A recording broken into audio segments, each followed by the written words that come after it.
Alrighty, welcome back, everyone. We just talked about some of the spring overreactions coming from the Big Ten. Tons of stuff to pull away from the spring there. We will definitely continue that series throughout the week here. But let's get to a top 10 Tuesday, and we'll talk about the best spring portal pickups. There were tons of guys that hit the portal, tons of defensive tackle talent, which a ton of teams needed, so that's a huge pickup for a lot of those teams. We had some big-time wide receivers. Running backs really were the ones that stole the show, though. So want to break down my top 10 guys, and it starts with a running back in Damian Martinez, and this is the biggest commitment to me, simply because this is the biggest, the best, the highest impact player on this list, in my opinion. I think this dude can totally transform what Miami does, not only on the offensive side of the ball, but just give them an ability that they didn't have before. I love what Mark Fletcher Jr. is capable of doing over there, but when you have a chance to get one of the best running backs in the country, you take it. And I think especially having him next to Cam Ward, it's going to be an absolutely incredible duo to watch. The O-line is going to be really, really good for Miami this year, led by Francis Mauanoa. And then you have a passing attack that should be mostly downfield. Xavier Restrepo, Jacoby George, they can all stretch the field and do really, really incredible things deep downfield. That just opens up tons of running lanes for a guy that will exploit those very, very aggressively from the get-go. So it'll be fascinating to watch all of this unfold and kind of see what happens with him. But when I look around this portal class in particular, I don't see anyone that will have a bigger impact on their team and possibly the entire conference that they're joining in the ACC than Damian Martinez over at Miami. And then I got Caden Proctor at 2. This is probably the best player, I suppose. I think he has the ability to be one of the best tackles in the entire country. I think he can do just remarkable things. I was a little hesitant to put him on here, to be totally honest, just because it was a little sojourn he took to Iowa. It was sort of a pickup. It was a pickup for the new staff that the old staff had locked down, so a very interesting process there. But this kid is outright talented. Bama needed some help on that tackle position, and he will absolutely be the starter, probably at right tackle, maybe at left tackle. It'll be interesting to watch what happens there. But a very talented kid that can do a remarkable amount of things. And if they're going to be a dominant team the way they need to be, they need guys like this on their offensive line. They're going to be running the ball a ton, I would assume. So gotta have guys that can push defensive linemen on their ass, essentially. So it'll be really interesting to watch that unfold. And then we get to the defensive tackles, which was the most highly sought after position in the entire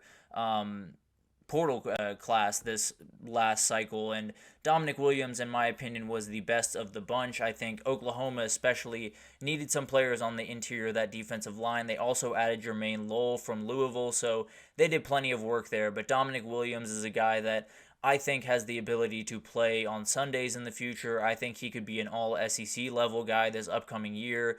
He's just going to be huge for their team. They need to be stout against the run. Some of these rushing attacks are going to be insane in the SEC this upcoming year. You talk about Georgia, you talk about Texas, you talk about LSU with one of the best offensive lines in the entire country. There are so many great teams. Alabama, another one. So they're going to have to play some teams that are going to run the ball very aggressively, and we'll see if they can handle that. But adding Dominic Williams and Jermaine Lowell in that interior just helps that a lot.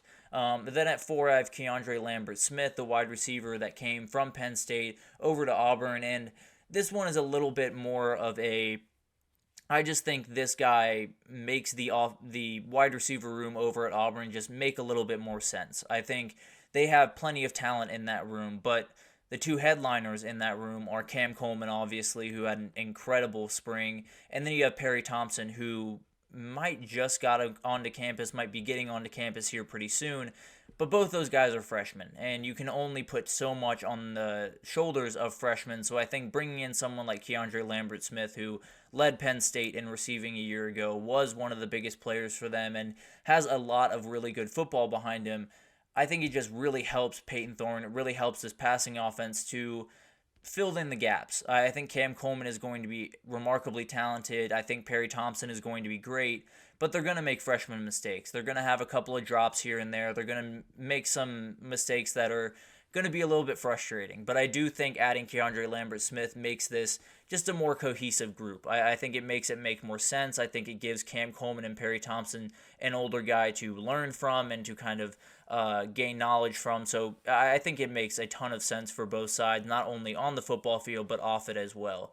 And then you go to Simeon Barrow Jr., someone who is a huge player at Michigan State. In fact, I have another one of his teammates here in a second. But Miami needed some players on defense, pretty much period. They needed them kind of across the defense, but especially on that interior, that defensive line. Getting Barrow Jr. is a huge help. When you have someone like Ruben Bain rushing on the edge, I think you need someone to be able to force a problem for the quarterback, whether that's collapsing the pocket and forcing him to leave the pocket, making it easier for an edge rusher to get that sack or what have you. I think it's going to unlock Ruben Bain a lot if they can get push on that interior, and Simeon Barrow Jr. can absolutely get push on that interior. So Miami, I think, in my opinion, saw that gaping hole sitting at the top of the ACC and said, let's go pick up some big-time players. And they got two of the best pickups of this last class, and I don't necessarily think they're done. I think there's definitely still some guys out there, one on this list, that they definitely will be in for down the road. But let's move right along, go to another running back. Dylan Edwards coming over from Colorado to Kansas State is absolutely huge. I think Kansas State, one of the issues with their team, as I kind of went through it, was it felt like from a playmaking perspective, at least with their legs, it felt like Avery Johnson was going to be the big-time player. DJ Giddens is fantastic and will be a great player for them. But when you talk about, spreading defenses out, getting out into open field, making those wow plays, it felt like Avery Johnson was the guy, and there wasn't much around him. Dylan Edwards is one of the best playmakers in the entire country. Whether it's running the ball or catching the ball out of the backfield is really where he does most of his work, but that attack just became much more lethal. I think when you look at Utah and Kansas State have been the teams that we've kind of compared against each other because they're the top of the Big 12 as I see it. And Utah has the edge at a large number of the positions. I think they have, overall as a roster, probably a better roster than Kansas State.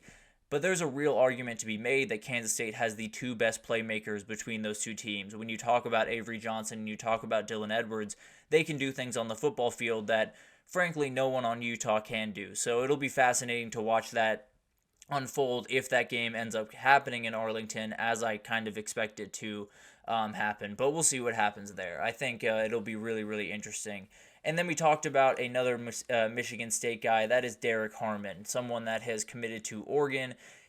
Michigan State got absolutely gutted, but Derek Harmon and Simeon Barrow Jr. are about as big as they come. And I think Oregon has to feel just incredible about their D-line. They felt pretty good about it before Derek Harmon joined, but now it's one of the best in the entire country. Him and Jamari Caldwell on the inside is just going to be insane and will help them immensely in that Big 12 title run, maybe even a national championship run for the Ducks, but an absolutely huge pickup for Dan Lanning there. And then you have Tyler Barron, the only one on this list that has not made a decision. I think Miami has the inside track here, but he was at USC a weekend ago, so it'll be really interesting to see this one unfold. Wherever he goes, he can be a huge help. He is super long, can be helpful in the pass rush and run defense. I think he would just be an awesome, awesome piece for any one of these teams. I think if you add him to Miami across from Ruben Bain, it's going to be a scary group over there. And then at the 9 position, I have Branson Hickman, the O-lineman that came from SMU over to Oklahoma. I think this is mainly just you need the offensive lineman, and they got one of the best ones from a year ago. Hickman was one of the highest rated offensive linemen from a year ago and did just incredible work in the AAC, and now he's taken a little bit of a step up, and I think he's going to be capable of doing that, will likely be a starter right away, and they need him to hit because this offensive line is skeptical at best, I guess is probably the way to put it. I think there are a lot of OU fans that are cautiously optimistic about it, but there's definitely still some worry. But bringing in Branson Hickman is about as big of a pickup as Brent Venables and company could have possibly hoped for. And then you get to Dayon Hayes, the edge rusher from Pitt. this kid, I think, is just much like Oklahoma. Colorado desperately needed defensive help, and they desperately needed pass rushing help, and Deion Hayes can absolutely be that guy. Was an absolute game wrecker at Pitt a year ago. I think he will start immediately and be a huge part of their success. They've done a really good job overall just adding to that defensive side of the ball. Him and BJ Green is going to be one of the best pass rushing duos in the entire country, to be totally honest with you. So it'll be really interesting to watch this team unfold. Deion did, what Deion does, right? He brought in a ton of really talented kids during this past portal class, but Deion Hayes really took the cake as far as I'm concerned. And then you have some honorable mentions.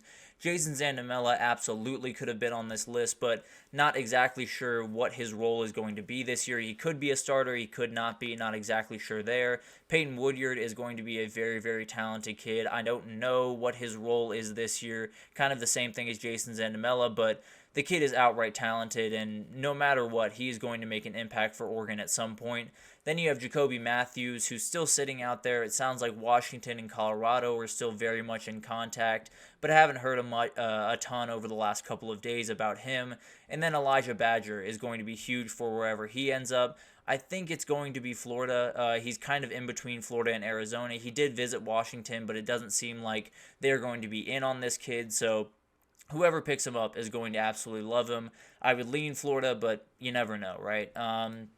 But that'll do it for this edition of the GSMC College Football Podcast, presented by the GSMC Sports Network. Your support means a lot to us, so please remember to subscribe to the show, leave a positive review. It does make a huge difference. Also, we invite you to follow us on Facebook, Twitter, TikTok, Instagram, all of the social pages for all of the content and updates you could possibly ask for. We have so many new shows coming out, so many sports covered, and we have great people covering all of them. So definitely check out all of the shows on the GSMC Sports Network. We have you covered for everything you could possibly need in the world of sports. So thank you once again for listening, and I will see you guys tomorrow.